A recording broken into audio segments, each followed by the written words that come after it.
Bismillahirrahmanirrahim. Assalamualaikum warahmatullahi wabarakatuh. Tabipun, ya pun. Perkenalkan, saya Andre Febrian Perdana. Saya merupakan dosen tetap pada Prodi Ilmu Hukum Fakultas Hukum Universitas Malahayati Kota Bandar Lampung. Dalam kesempatan kali ini, saya membuat video dalam rangka untuk pemaparan mata kuliah yang saya ampu, yaitu mata kuliah Sistem Politik Indonesia. Mata kuliah Sistem Politik Indonesia ini merupakan mata kuliah wajib yang diambil oleh mahasiswa Fakultas Hukum pada peminatan Hukum Tata Negara. Dan mata kuliah Sistem Politik Indonesia ini memiliki bobot sebanyak 2 SKS. Dan mata kuliah ini memiliki kode mata kuliah yaitu HKT 4413 pada Prodi Ilmu Hukum Fakultas Hukum Universitas Malahayati. Dalam mata kuliah Sistem Politik Indonesia ini, saya mengajar menggunakan pendekatan DIA, yaitu Delivery, Interaction, dan Assessment. Dalam mata kuliah Sistem Politik Indonesia ini, dalam poin yang pertama, yaitu Delivery, saya selaku dosen memberikan penyampaian materi dalam mata kuliah Sistem Politik Indonesia ini. Dalam artian saya mengajar di kelas dan bisa juga mengajar melalui media-media seperti Google Classroom, WhatsApp, ataupun melalui media Zoom. Dalam proses delivery ini, saya pun memberi informasi kepada mahasiswa saya terkait materi-materi yang akan kita pelajari, seperti penyampaian RPS, penyampaian materi-materi yang akan kita ampu selama 1 semester. Dan saya akan menginformasikan juga buku-buku acuan yang akan kita gunakan dalam mata kuliah Sistem Politik Indonesia ini. Dan tentunya saya selaku dosen pun sudah menyiapkan sarana-sarana multimedia seperti video dan cuplikan-cuplikan terkait fakta-fakta tentang Sistem Politik Indonesia pada hari ini. Dan untuk interaction ini merupakan interaksi antara saya selaku dosen dan mahasiswa ketika saya melaksanakan perkuliahan. Saya terbiasa untuk melakukan interaksi langsung kepada mahasiswa. Saya membiasakan diri dalam proses interaksi kepada mahasiswa ini, biasanya saya buka dengan memberikan salam dan bertanya kabar kepada mahasiswa. Selain bertanya kabar, biasanya saya akan menanyakan bagaimana kondisi kuliah hari ini, apakah kalian sudah mendapatkan informasi baru, dan mungkin saya akan bertanya tentang bagaimana kehidupannya sampai hari ini. Hal ini bertujuan adalah untuk ice breaking, forum atau ruangan sebelum kita berkuliah agar mahasiswa bisa lebih siap dan mungkin tidak kaget dengan mata ajar atau mata kuliah yang akan saya ampu ini. Dan tentunya biasanya saya akan menanyakan bagaimana informasi berita-berita yang kalian ketahui hari ini tentang politik, hukum, dan lain-lainnya. Nah, itu biasanya kita akan bahas di awal perkuliahan. Lalu assessment. Assessment, saya terbiasa memberikan tugas kepada mahasiswa saya di kelas Sistem Politik Indonesia ini dalam rangka untuk memastikan apakah penyampaian saya selaku dosen dalam perkuliahan mahasiswa berhasil memaknai atau menangkap informasi ataupun ilmu-ilmu yang telah saya ajarkan dalam perkuliahan tersebut. Dan tentunya dalam proses assessment, saya memberikan penilaian kepada mahasiswa menggunakan konsep persentase. Dari 100% persentase, ini nanti akan menyebabkan penilaian akhir, mahasiswa akan mendapatkan nilai A, B, C, D, atau E. Dalam proses penilaian, dari 100% penilaian yang saya berikan, sebanyak 40% merupakan penilaian dari UAS, yaitu ujian akhir semester. Dan sebanyak 25% itu penilaian pada ujian tengah semester. Sebanyak 20% itu untuk penilaian tugas, dan yang terakhir adalah 15% untuk penilaian keaktifan mahasiswa di kelas. Tentunya keaktifan di kelas ini itu akan kita nilai. Secara singkat, mata kuliah Sistem Politik Indonesia ini disajikan sebagai dasar untuk mengenal lebih jauh tentang apa dan bagaimana sistem politik di Indonesia. Secara khusus akan mengkaji mengenai konsep sistem politik, demokrasi dengan sistem politik, fungsi politik dalam kehidupan bernegara, partisipasi politik, partai politik sebagai mesin politik, lembaga-lembaga politik, struktur politik, demokrasi, birokrasi, budaya politik, komunikasi politik, dan sistem pemilu di Indonesia. Adapun dalam mata kuliah sistem politik di Indonesia ini, tentunya ada beberapa capaian pembelajaran. Yang pertama adalah capaian pembelajaran prodi yang dibebankan kepada mata kuliah ini. Yang pertama, mahasiswa dapat memiliki integritas dan etika berdasarkan nilai-nilai Pancasila. Dan yang kedua, mahasiswa mampu mengembangkan pemikiran kritis, logis, sistematis yang disusun dalam konsepsi ilmiah dan hasil kajian. Dan selanjutnya, mahasiswa mampu menyusun ide, hasil pemikiran dan argumen saintifik secara bertanggung jawab dan berdasarkan etika. Dan mahasiswa mampu meningkatkan kapasitas pembelajaran secara mandiri, dan mahasiswa menguasai konsep teoritis mengenai dasar-dasar keilmuan tentang hukum. Adapun capaian pembelajaran mata kuliah atau CPMK pada mata kuliah Sistem Politik Indonesia ini, yang pertama, mahasiswa dapat menjelaskan tentang apa dan bagaimana sistem politik di Indonesia. Dan mahasiswa dapat mengidentifikasi secara khusus mengenai konsep sistem politik, demokrasi sebagai sistem politik. Dan mahasiswa dapat menyebutkan fungsi politik dalam kehidupan bernegara, partisipasi politik, partai politik sebagai mesin politik. Dan selanjutnya, mahasiswa dapat menguraikan lembaga-lembaga politik, struktur politik, demokrasi, birokrasi, budaya politik, komunikasi politik, sistem pemilihan umum di Indonesia. Adapun mata kuliah Sistem Pendidikan Indonesia ini memiliki beberapa materi pembelajaran di setiap pertemuannya. Dalam mata kuliah Sistem Politik Indonesia ini, saya memiliki 16 pertemuan, dan diantara 2 pertemuannya itu kita gunakan untuk UTS dan UAS.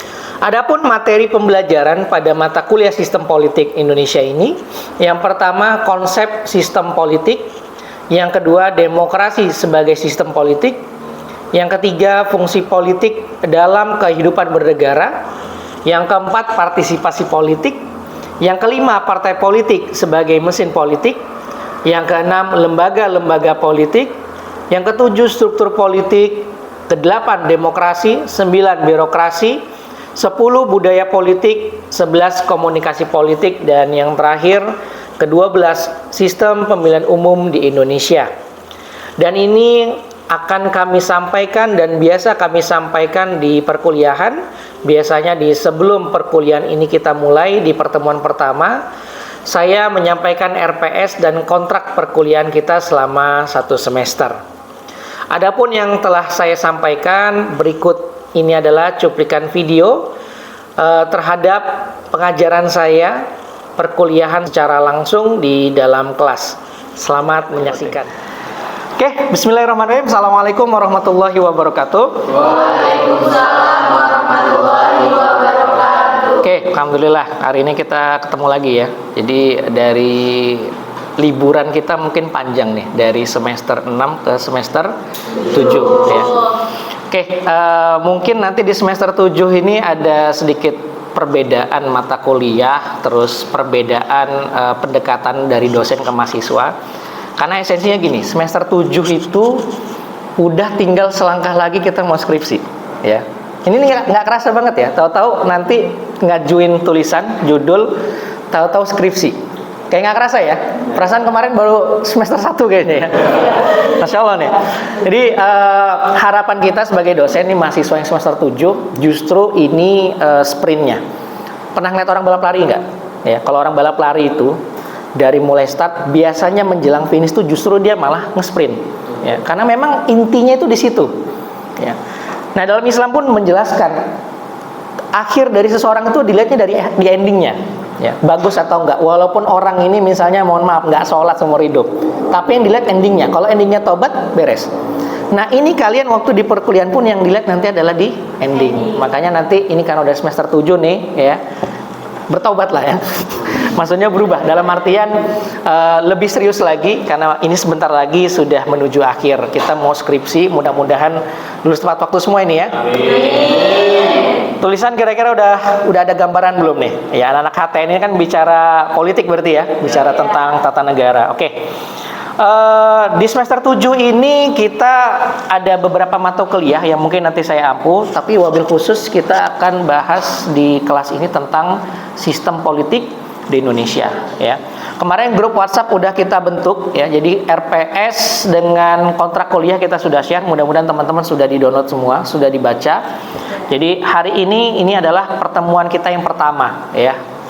Jadi di pertemuan pertama ini mungkin mudah-mudahan selama 1 semester kita bisa bekerja sama dengan baik ya. Karena materinya ini lumayan kompleks ya. Karena kalau kita bicara politik hari ini tuh waduh luar biasa. Panas ya. Apalagi saya berdiri nih ya. Apalagi kalau kita lihat politik di Indonesia ini kan nggak selesai kalau kita bahas ya.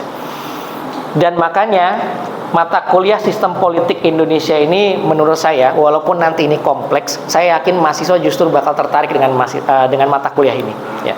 Apalagi ini kan aktivis nih isinya ya. Aktivis ini biasanya lebih jeli ya terhadap kebijakan-kebijakan pemerintah. Nah, bagaimana sih pemerintah itu bisa mengeluarkan kebijakan? Ini nih, kata kuncinya ada di politik ya. Maka ini kita akan bahas tuntas ya di mata kuliah sistem politik di Indonesia. Oke, kita insya Allah di semester ini ada 16 pertemuan ya, 2 pertemuan seperti biasa kita UTS dan UAS ya. Pokoknya udah saya jelaskan semua di RPS dan kontrak kuliah. Nanti kalaupun ada yang masih bingung mohon ditanyakan ke saya, tidak ada masalah. Oke, siap dimulai? Siap ya? Oke. Dalam mata kuliah sistem politik Indonesia ini kita punya literatur. Bukunya kemarin sudah kita kasih contohnya. Cuma kalau ada teman-teman yang mau cari ya, mungkin ada beberapa literatur, tapi nggak mesti semua diambil ya. Kita cukup pakai buku acuan yang kemarin sudah kita share. Tapi teman-teman konsepnya begini, buku itu bukan berarti wajib harus seperti itu ya. Jadi teman-teman boleh pakai buku apa saja ya. Nggak apa-apa, difoto aja biar bisa ngelihat ya. Oke, bicara sistem politik Indonesia ya, ini ada 3 term, sistem politik dan Indonesia. Nah ini untuk memahami term sistem politik Indonesia tentunya kita harus memahami per termnya dulu ya. Apa itu sistem, apa itu politik, dan apa itu Indonesia ya.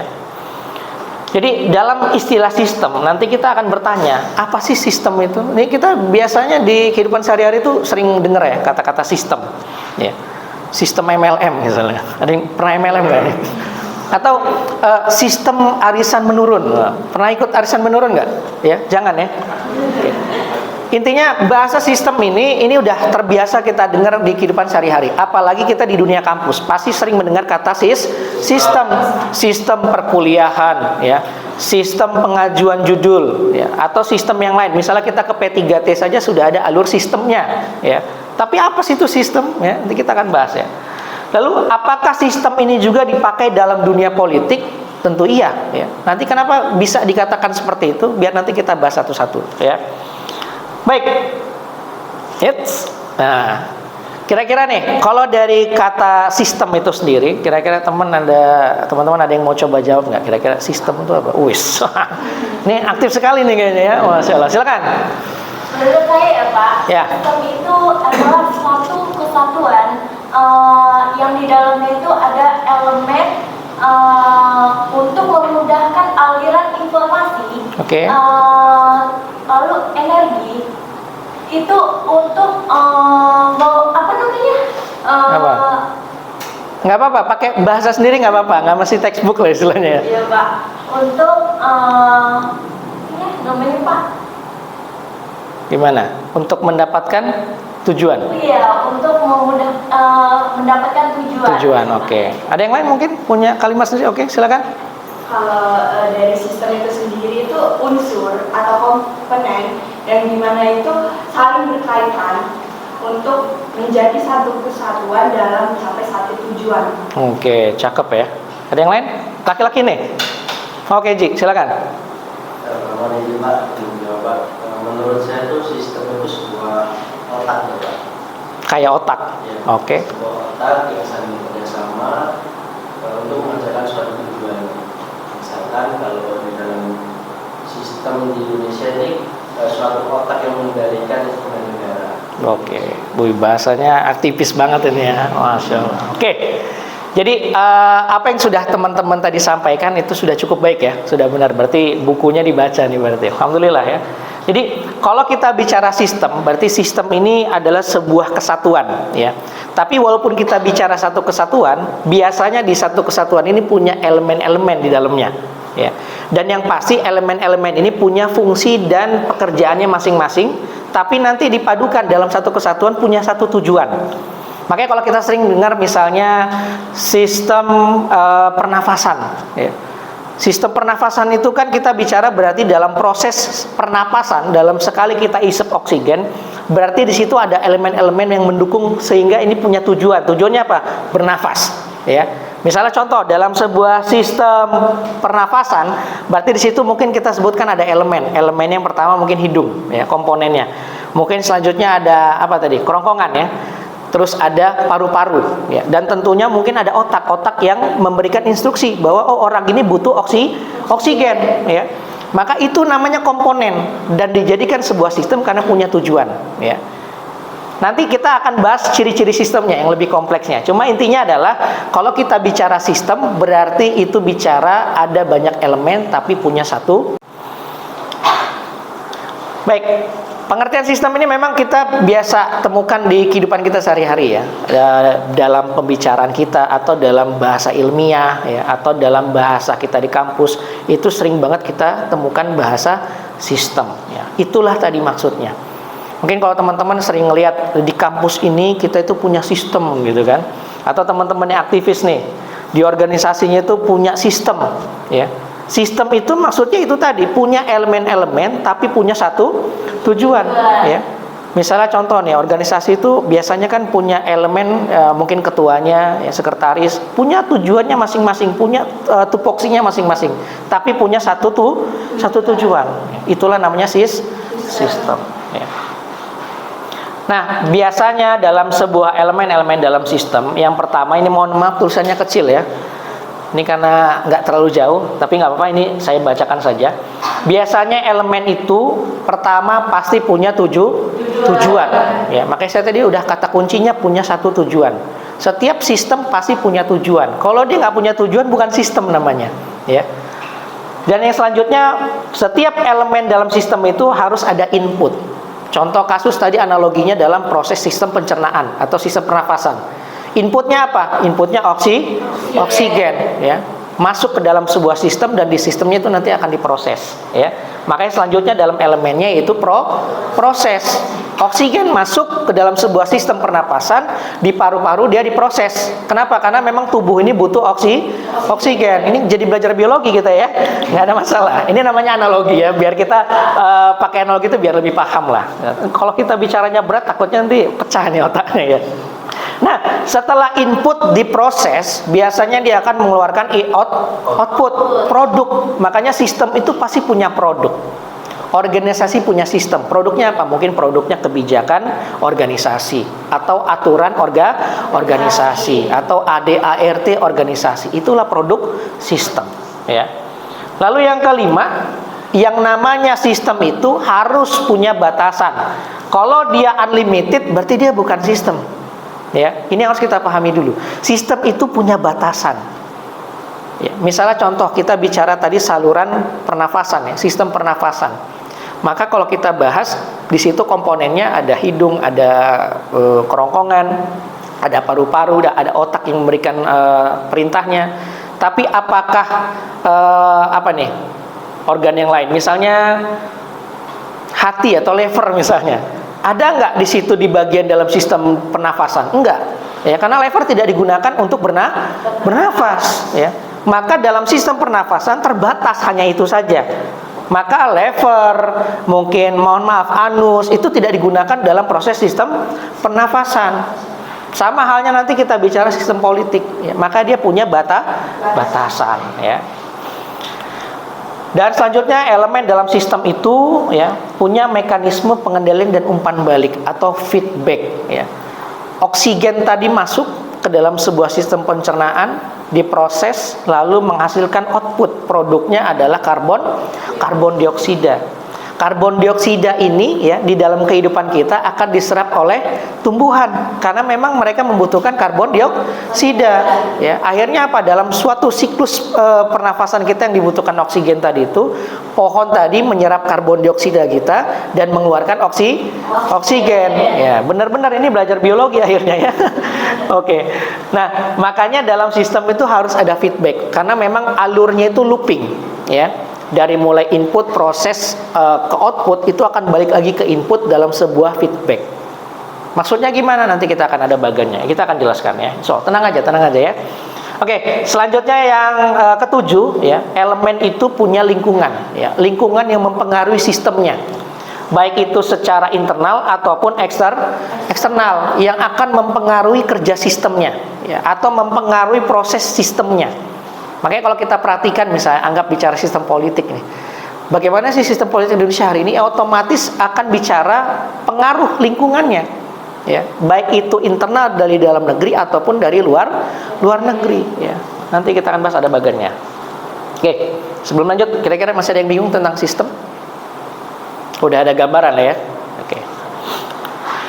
Baik, selanjutnya definisi politik ya. Nah, ini menarik nih karena teman-teman makin mendekati pemilu bahasanya politik. Apa itu politik? Politik itu pemilu. Woi, besok Ganjar, Anies apa Prabowo, ngomongin politik.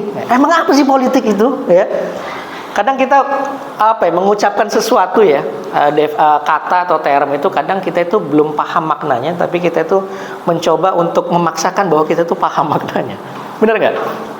Teman-teman bahas politik nih. Sekarang saya tanya coba, politik itu apa sih? Yang kalian tahu aja. Silakan. Ya, menurut saya politik itu Pak, suatu cara untuk mendapatkan kekuasaan ataupun mempertahankan kekuasaan yang dimana kekuasaan itu menciptakan sebuah kebijakan atau produk hukum. Oke, politik adalah bagaimana mencari kekuasaan gitu ya, dan mempertahankan kekuasaan. Intinya, endingnya nanti untuk mengeluarkan kebijakan. Oke, boleh nih, cakep ya artinya ya. Ada yang lain nggak? Oh, iya. Dia duluan ya. Oke, silakan. Oke. Pemikiran orang berkelompok yang membuat suatu keputusan. Pemikiran Orang-orang yang berkelompok membuat keputusan. untuk membuat keputusan. Oke, bisa ya. Berkelompok ini dalam artian adalah organisasi resmi negara. Anggap aja pemerintah ya. Karena pemerintah ini mengeluarkan kebijakan. Ada yang lain? Kalau menurut saya politik itu outputnya intinya menghasilkan suatu produk hukum. Oke, jadi politik itu pasti punya produk hukum. Oke, terus? Yang dari produk hukum itu terakhir sebuah kebijakan. Oke. Jadi politik lebih simpel ya bahasanya. Intinya adalah politik itu pasti mengeluarkan produk hukum ya, berupa kebijakan. Oke, boleh ya. Baik. Kalau kita bicara definisi politik berdasarkan para pakar, yang pertama dari Alan C. Isaac dalam bukunya yang berjudul Scope and Methods of Political Science ya. Politik ini biasanya sering disamakan dengan pemerintah. Politik sama dengan pemerintah ya. Makanya tadi teman-teman benar bahasanya bahwa politik itu adalah sekelompok ya. Sekelompok organisasi yang mengeluarkan kebijakan. Dalam arti ini adalah pemerintah ya, dan pemerintah ini atas dasar hukum atau legal government ya, atau kita sebut negara. Kemarin di semester 1 ya, di ilmu negara ataupun di keluarga negara kita udah bahas tentang apa definisi tentang negara ya. Negara itu kan punya fungsi ya. Fungsinya adalah memaksa ya. Makanya negara itu punya aturan dan undang-undang, ada hukumnya ya. Makanya bicara pemerintah pasti bicara legal government ya. Dan selain itu juga politik sering diartikan sama dengan kekuasaan ya. Makanya tadi kamu bilang benar, politik itu berkaitan dengan kekuasaan. Bagaimana mencari kekuasaan atau mempertahankan kekuasaan. Pak Jokowi kemarin kira-kira berapa periode? 2 periode ya. Ternyata setelah 1 periode kayaknya kurang ini ya. Makanya dia pengen mempertahankan kekuasaannya. Contoh misalnya mungkin kalau kita lihat beberapa kepala daerah misalnya, sudah periode pertama, dia lanjut lagi periode kedua ya. Berarti kan dia pengen mempertahankan kekuasaannya juga ternyata. Berarti ini memang psikologi politik ya. emang kayak begitu. Politik itu pasti bicara kekuasaan, ya. Selain dia mencari kekuasaan, juga mempertahankan. Makanya hari ini kita perhatikan Pak Jokowi kan memang secara undang-undang jelas konstitusi kita membatasi presiden cukup 2 periode, ya, 5 tahun kali 2. Jadi 10 tahun. Emang udah beres sih Pak Jokowi, nggak bisa naik lagi. Tapi kita lihat beberapa partai, ya, yang hari ini kita lihat, itu berbondong-bondong tuh bagaimana meraih kekuasaan. Ya, yang tadinya partai nggak dikenal tiba-tiba muncul nih, ya kan? Atau misalnya yang tadinya nggak pernah turun ke masyarakat tiba-tiba turun ke masyarakat. Ya. Nah, menjelang pemilu nih, emang menarik kita bahas politik. Makanya ada istilah namanya politik identitas, ya, politik identitas. Nah, ini fokus saya tulis, ya, dalam jurnal yang saya upload ke jurnal Balitbangda Inovasi di Provinsi Lampung. Kalau teman-teman mau baca tuh boleh. Jadi judulnya itu saya buat namanya Pengaruh Politik Identitas Terhadap Pemilu 2024. Itu menarik nih, karena memang kita perhatikan itu menjelang pemilu biasanya orang mau nyalek nih misalnya. Perasaan ibu ini nggak pernah pakai jilbab, tahu-tahu pas mau nyalek jilbaban. Pernah lihat ya? Iya, ini kok gitu ya. Terus mungkin pernah kita lihat orang ini perasaan orang Lampung, tapi kok pakai blangkon gitu. Dia memunculkan kejawaannya gitu. Padahal orang ini bukan Jawa sebenarnya. Ya, ini kenapa nih? Ini namanya politik identitas, ya. Mungkin kalau kita perhatikan memang ternyata yang pakai blangkon ini segmen pasar dia, segmen pasar ya. Segmen pemilih dia, mungkin dapilnya ini orang Jawa isinya. Ya. Biasanya orang Jawa ini kan loyal ya sama sukunya. Aku wes milih orang Jawa. Pokoknya apapun orang Jawanya aku pilih. Ya. Makanya ini teman-teman kalau mau nulis jurnal ini menarik ya. Kenapa sih presiden itu harus dari orang Jawa gitu salah kan? Makanya kenapa akhirnya presiden pun terfokus pada Jawa aja. Ya. Makanya istilahnya begini, kalau dalam konsep pertempuran politik, ya, biasanya para konsultan politik itu ngomong kalau untuk capres ya. Amankan Jawa Tengah dan Jawa Timur, maka Indonesia kita kuasai. Karena emang suaranya di situ, ya. Makanya ya kita perhatikan, ya, outputnya apa dari konsep yang kayak begini. Semua presiden kita orang Jawa. Coba sekali-sekali orang Lampung gitu ya, atau orang Aceh gitu misalnya. Nah, inilah ya namanya politik identitas. Ya, memang nanti kita akan bahas sih sebenarnya ada materi khusus tentang politik identitas. Ya. Oke, mungkin hari ini cukup sekian ya. Ada masih banyak, mungkin kita akan lanjutkan di pekan depan karena waktunya sudah habis. Jadi hari ini kita akan memberikan tugas nih. Mohon maaf sekali, tapi mudah-mudahan teman-teman senang ya dapat tugas. Jadi tugas hari ini dikumpulkan di pekan depan ya. Mungkin boleh dipoto, dicatat. Mahasiswa membuat esai sebanyak 500 kata ya. Jadi saya pengennya diketik aja. Nanti di Microsoft Word dilihat sudah 500 kata atau belum. Ini isinya tentang pandangan dan argumentasi mahasiswa ya terhadap politik di Indonesia saat ini. Silakan kalian curahkan argumentasi pendapat kalian ya, minimal 500 kata ke dalam sebuah esai. Ceritakan pandangan politik kalian hari ini di Indonesia seperti apa. Oke? Paham? Ada pertanyaan? Cukup ya? Tugasnya paham? Oke, kita kumpulkan pekan depan. Sampai jumpa di pekan depan. Kalau memang tidak ada pertanyaan lagi, saya akhiri. Wabillahi taufik. Wassalamualaikum warahmatullahi wabarakatuh. Waalaikumsalam warahmatullahi wabarakatuh. Oke, clear ya?